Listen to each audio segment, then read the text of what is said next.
All right, guys, welcome to Halloween night. Happy Halloween. If you've made it this far, you've come to the end of the History of Witches series, and we're here for the Halloween night episode, which is the Bell Witch. Now, some of y'all may have already knew that's what it was going to be by the hits that I was dropping. When I said that this is the only known case of a spirit actually being responsible for a death of a human being. And today we got Miss Jazz. She's going to be ending the series for us, guys. We started with her, so we're going to end with Miss Jazz. So y'all grab your favorite beverage. Make sure all the trick-or-treaters are taken care of. Then hit your favorite spot, sit back, because we're about to talk about the history of the Bell Witch. T-bone roars like a thunderstorm blast.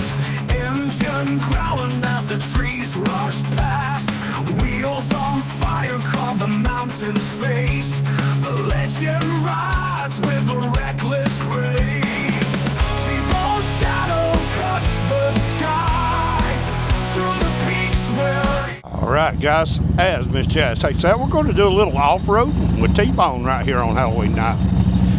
South Oz likes the off-roading episodes, so I've tried to give everybody a little bit of what they like. They like this view, they like the off-roading episodes. The only thing I don't think I've done in this series is the chest mount view, but well, I've been having to wear my full face helmet, but it got nice enough today that I just decided to go ahead. Well, we've had a pretty nice week all week, so I decided to do the episode 4 and the Halloween night episode like this with the DJI. Now, Sterling Will had told me to turn off the horizon mode, I think, a long time back in one of the live streams, and I have yet to figure out how to turn that off on the DJI camera. This is the DJI Osmos Pocket 3, so if anybody knows how to do that, or Sterling, if you're in here with us tonight, give a brother a clue. Because I found how to lock the gimbal and all that crazy stuff, but I haven't found anything about horizon views or vertical views or anything like that. But we out here off-road now. Monday night, guys, episode.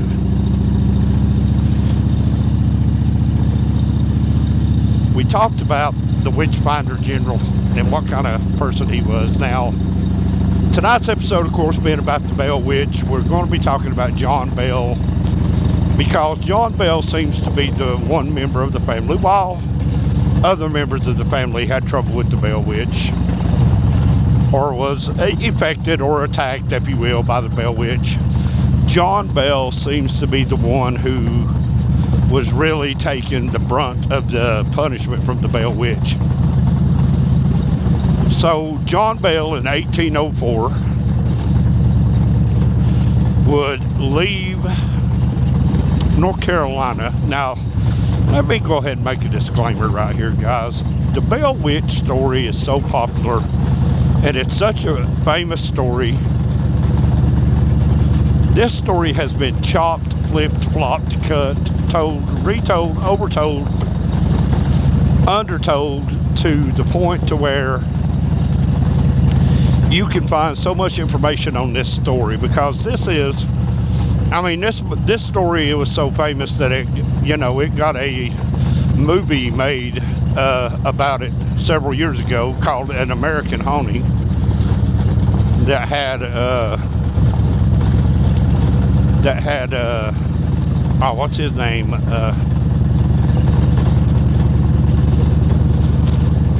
Anyway, I'll put his name up here in the face if future T-Bone don't forget it. But can't really believe CRS, guys. So far through this series, that's been the only time I've had CRS. But Donald Sutherland. Sorry, Donald Sutherland.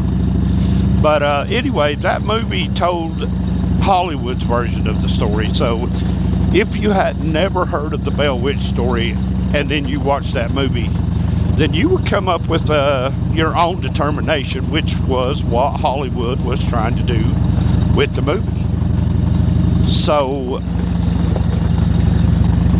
didn't realize we were pointed up, guys. I'm sorry. But y'all ain't here for the view. You're here for my magnetic personality. But, yeah, this story, like I said, it's been told, overtold, retold, undertold. So what's real, what's not, you have to say yes and no, because of the way this story has been twisted over the years, the way it's been told. And again, guys, it's just one of those stories that seems to be, if you look at it from the vantage point of a storyteller, this is one of those stories that's just kind of almost too good to be true, because it has so much readily available information. Because here's why. The Bell family, as we get to the pavement here, or chip seal, or whatever this is, the Bell family is apparently still being harassed to this day by the Bell Witch. So like I said, it's hard to tell. But now John Bell, again, would move his family to Robertson County, Tennessee, to the Red River area. I think that's what it was called, Red River. But they bought this place. Now, they didn't immediately start having trouble with the Bell Witch. There you go, South Oz. We off-roaded for you a little bit. But they didn't immediately have trouble with the Bell Witch. The way the story goes, the best that I can tell, is that John Bell and his family had moved here from North Carolina to Tennessee. And they were there for about 13 years before things really started going crazy. Now, of course, John had his wife, and they had 6 kids. So they were a pretty good-sized family living in this house. So apparently, as time would go on, John would not be the only one being affected by the Bell Witch, or being attacked by the ghost of the Bell Witch, or whatever. You know, it's kind of one of those things, guys, where you can make your own determination about what you think it was happening to the Bell Witch. But, you know, he wasn't the only one. So, in that vein, you have to wonder then, what kind of person was John Bell? So by all accounts, guys, John Bell was actually, by the historical record, was a good guy. I mean, hard worker, was a farmer. Him and his wife Lucy, like I said, they had 6 kids. And now John wouldn't become the only tragic story out of this. And it's a part of the story that Hollywood really dialed into, was the story of Betsy Bell, John's daughter. And I want to say Betsy might have been the youngest, or next to the youngest daughter. As John was being attacked by the witch, or by the spirit, so was Betsy. She would wake up in the middle of the night with her bed violently shaking. She would wake up with her hair tied into a knot around the bedpost. And then she would wake up with scratches and bruises. And John would just get sick. And they said that John, as the story was told, you know, in the written literature, that John would just have these moments of just being spaced out, basically. Like, they said he would be talking to people, and then he would just get this glassed over look in his eyes, and he would just walk back to his house and go sit on his bed for hours and hours and hours and stare at the wall. So, along with the violent attacks on John and Betsy, other members of the family could see this stuff happening, but for whatever reason, it wasn't directly attacking every member of the family, although every member of the family was witnessing it happen. Now, Hollywood dialed in on the Betsy Bell, John Bell connection to make it look like that maybe John was sexually abusing Betsy. Now, I want to stop right here and say this. Now, you guys who have been around the channel for a long time, you've watched my episodes, y'all know I actually do a lot of research before I make an episode. Guys, there is nothing, and again, I want to be very clear about this, because this is just the Hollywood version. But I have never found anything in any of my research that shows that John Bell was abusing his daughter. I think that was just an accusation made. Because like I said, by all intents and purposes, every account that you had of John Bell, you know, he was a family man, a hard worker. Nothing ever have I read or researched that anybody else has put forward that claim against John Bell. That, as far as I can tell, now somebody else may have studied something different than I did. It may have caught a different version of it, but nothing that I personally have researched has led me to that assumption about John Bell. We're riding on new asphalt, guys, brand new asphalt, probably about 2 weeks old, looks like.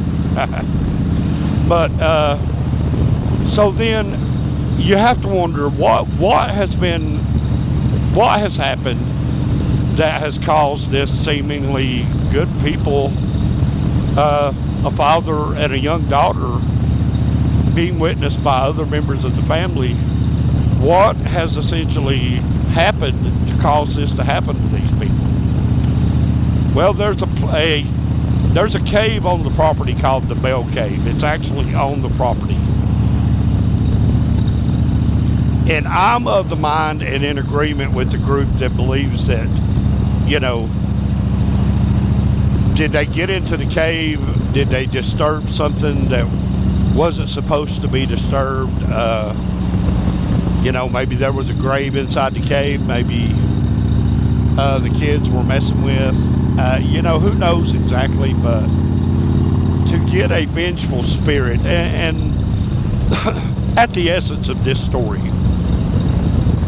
the Bell Witch has every, you know, every sign of the Bell Witch points to it being a vengeful spirit.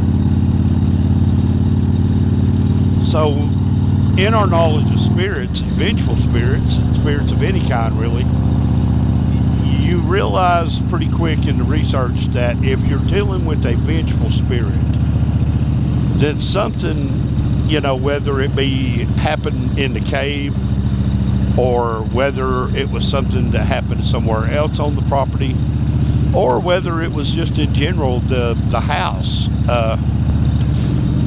something had to happen at some point to cause this spirit to not only go on the attack against John, but to also go on the attack against the young girl Betsy. Now, this would rock on for a long time, and I mean, it happened over the course of several years. The Bell incident did. So people would come and visit the family. They would bring in preachers. They would bring in outsiders, friends of the family. All these people would come in, and they would witness this stuff happening. They would say, okay, yeah, John Bell's not crazy. Lucy Bell, the wife, is not crazy. Betsy's not crazy. We're witnessing this stuff when we go to visit the family. So there's actually really, truly something, you know, paranormal going on in this house. Now, a lot of people bring up, and when you do research about the Bell Witch, you'll hear the name Kate come up a lot. Now, the best that I could tell in my research, Kate was a neighbor woman. I don't know particularly what Kate's story was or why the people in the neighborhood would single her out as a witch, but as you do your research, you find that Kate, a lot of times, was accused of being a witch, and of course now Kate would deny this, but we're a couple of hundred years removed from the witch trials in England, so you know, a lot of people said that Kate was a witch. A lot of people said that Kate was the one who was unleashing the spirit, this vengeful spirit on the family, on the John Bell. That maybe she had made an attempt to befriend John Bell, and of course, being a married man with kids, John would spurn her attempt. Who knows? But Kate is mentioned in the story as a witch. Now, in the research that I've done, I can't confirm yes she was, no she wasn't. The historical record on Kate just isn't as in depth as it is with John Bell and the rest of the members of his family.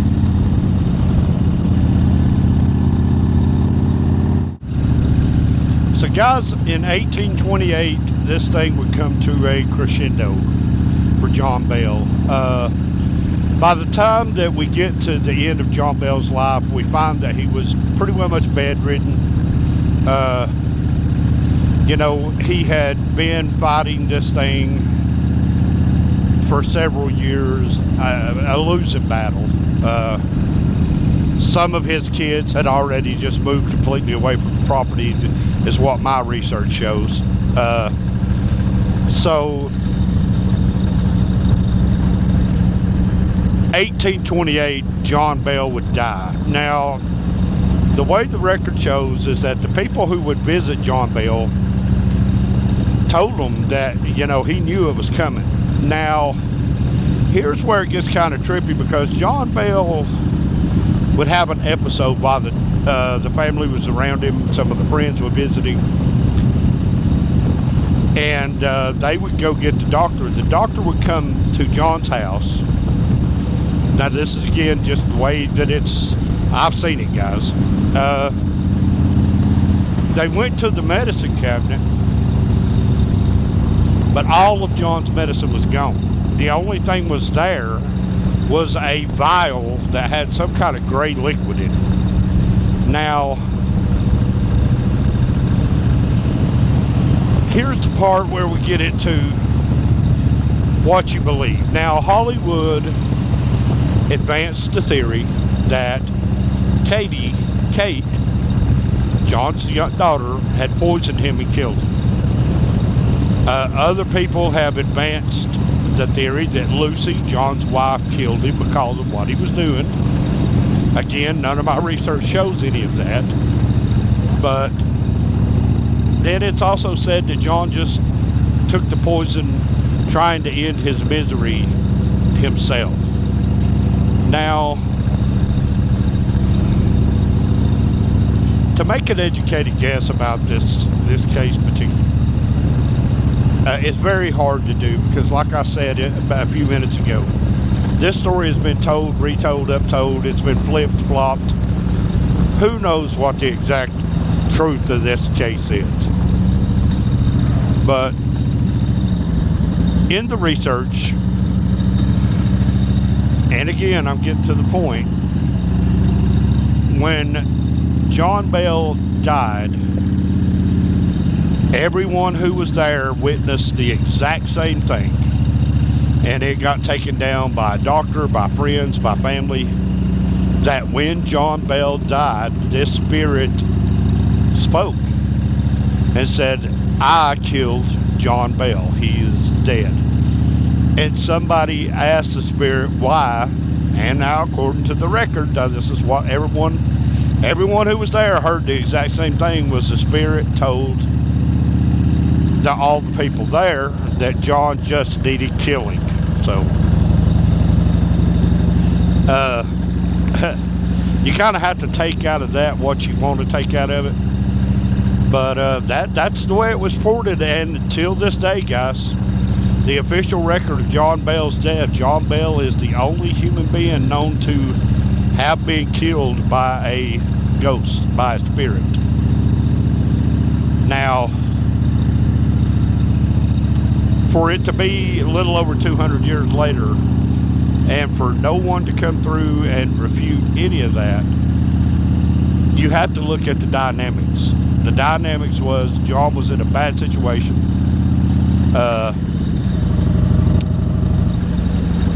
So my personal opinion, what do I think happened? Guys, it's hard for me to draw a conclusion on this, it's clear. But just in what I've read, with the afflictions that John suffered from, the things that he had been through, accusations that might have been made against him in that time, I personally, this is just me now, I personally think John Bell committed suicide with poison. I think John he knew the end was coming, because everybody kept saying, and that was kind of one of the things as I was researching, that was kind of one of the things that I kept zeroing in on, was that everybody who gave a documented report of being around John Bell before he died, every single one of them kept saying the same thing. John knew the end was coming. He was telling them that he was getting close to dying. So my educated guess is that John Bell took the poison, committed suicide, and, you know, county coroner or whoever would have done the death report could only go by what everybody had told them, was that this vengeful spirit said, I killed John Bell. So it went down in the record as that. And guys, this is one of those stories that has persisted for years. The Bell Witch may be one of the most famous stories in American history. And again, like I said, it's the only known case of a spirit being wrote down on record as killing a human being. But, you know, for my personal, just for me, I think John committed suicide. I think John was in pain.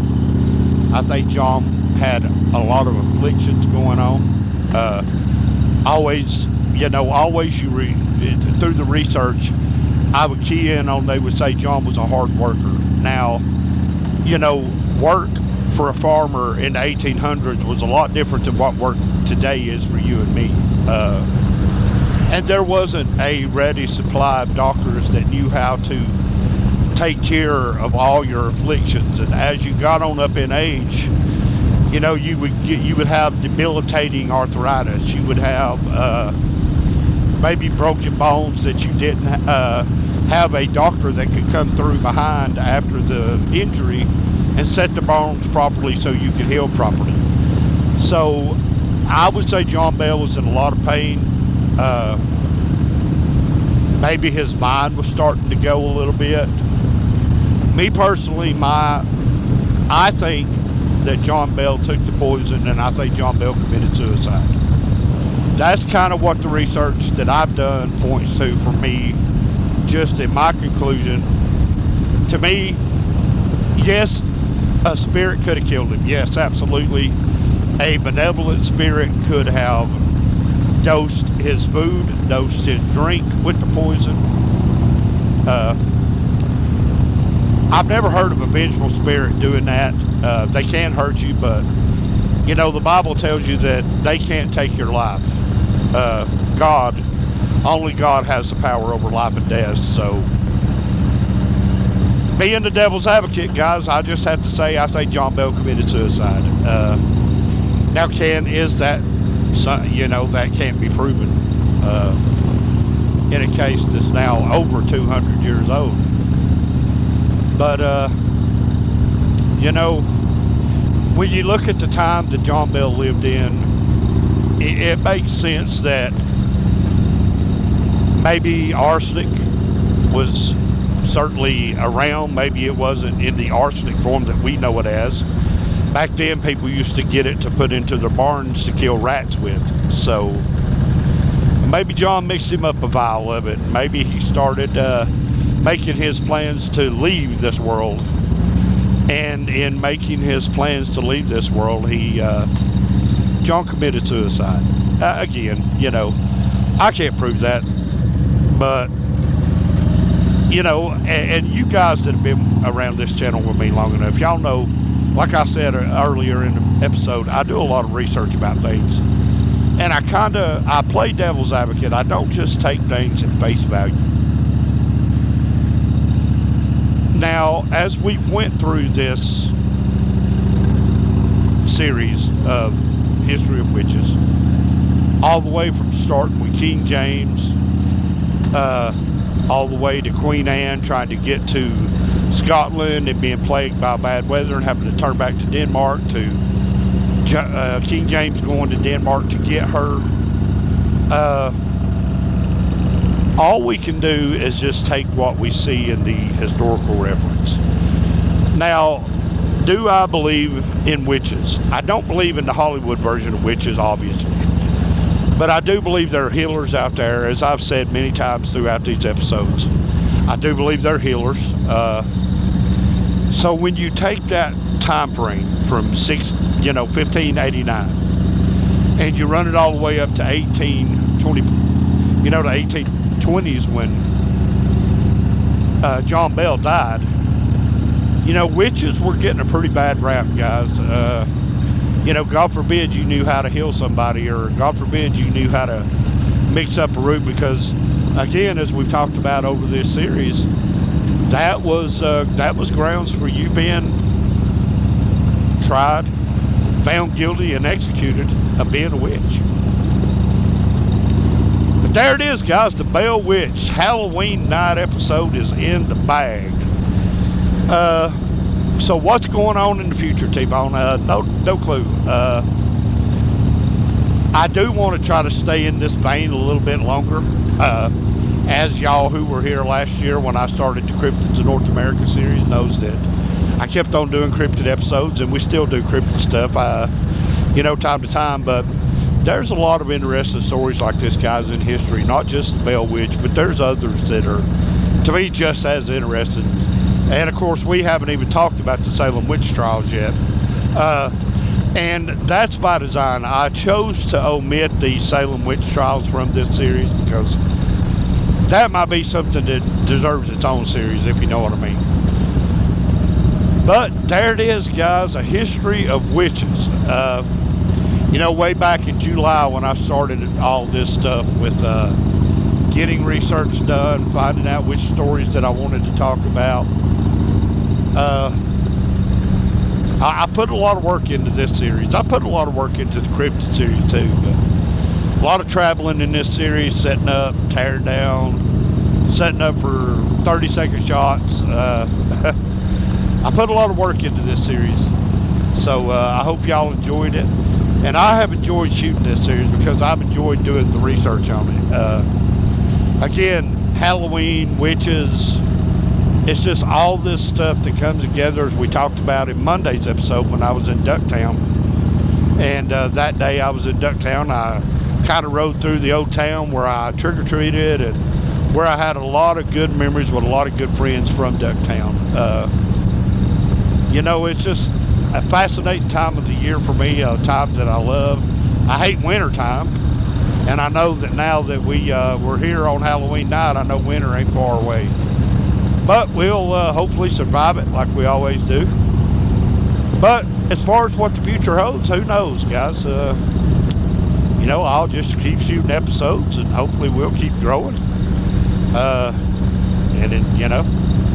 Doing it as we do it. But guys, I'll tell you what, I'm going to drop this episode off right here. I'm going to go home, and I'm going to watch some scary movies. So y'all remember to like, share, comment. And before you subscribe, if you're new here, go back a few episodes, catch up on this series, and even go beyond this series and watch some of the other episodes of Rolling with T-Bone. And if you think we're right for you and you like what you see, maybe consider hitting that like button and giving us a like. Consider hitting that subscribe button and becoming a member of the Rolling with T-Bone crew. But guys, until the next time, take care of yourselves. take care of each other, and hey, happy Halloween.